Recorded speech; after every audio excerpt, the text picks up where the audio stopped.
Hi, this is Pam Schmidt. I'm in my dad's vineyard. He grows Thompson grapes that eventually are changed into raisins, and they're sold to Sun-Made Raisins. I just wanted you to have a chance to look at the process. Right next to me is the neighbor's field, and he has not yet picked his grapes, but I wanted to show you what they look like when they're just about ready to be harvested. Right here, you see the Thompson seedless grapes, and they get nice and sweet. The farmers wait as long as they can to get them sweet enough and get the sugar count. And when the sugar count is high enough, then they're ready to be picked. My dad's always the early bird. And so he's already got his grapes picked, and I'll show you the next step of the process. He puts them down on the ground, and I'm going to show you. I'm going to walk over here. He puts them down on the ground, and they're on paper trays. And of course they start as grapes, and then they lay in our hot Central California sun, and they dry. And then eventually the farmer and the workers come and they turn the grapes so they get browned on all sides.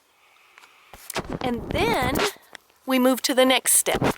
And I'm gonna talk as I walk to the next row so you can see the next step of the way. Then they take the paper trays and they turn them. So I want you to see that part.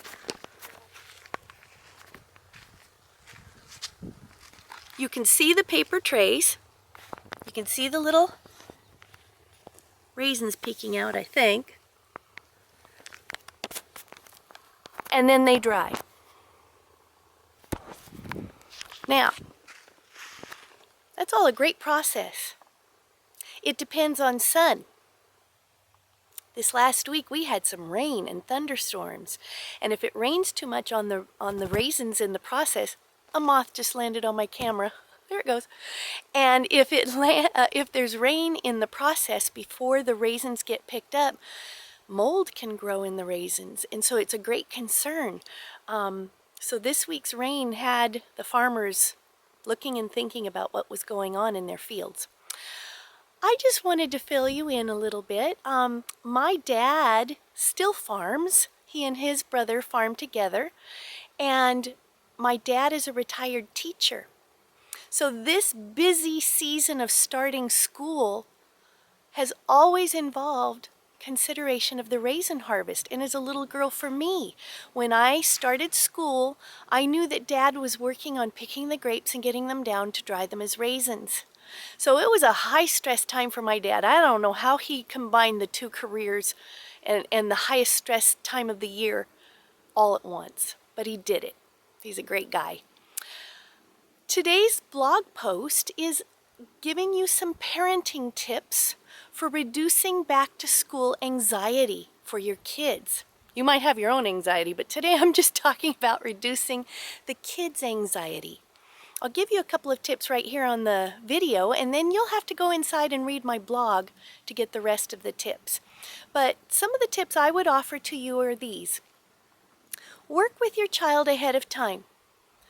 Particularly if your child is starting kindergarten, take them to the campus of the school. Show them where the room is. Sometimes the teacher's working in the classroom ahead of time, and you might actually get to knock on the door and meet the teacher before the first day of school.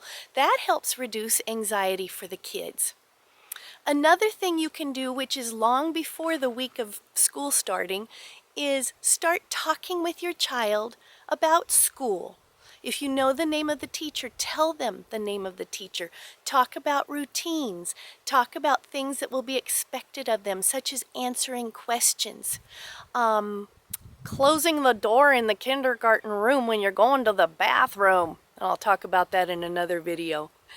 But things like that. Help your child, if they're in kindergarten, help them start learning to write their name if they don't know how to do that. Those are things that will help reduce the anxiety when they're in the classroom. That'll help a lot.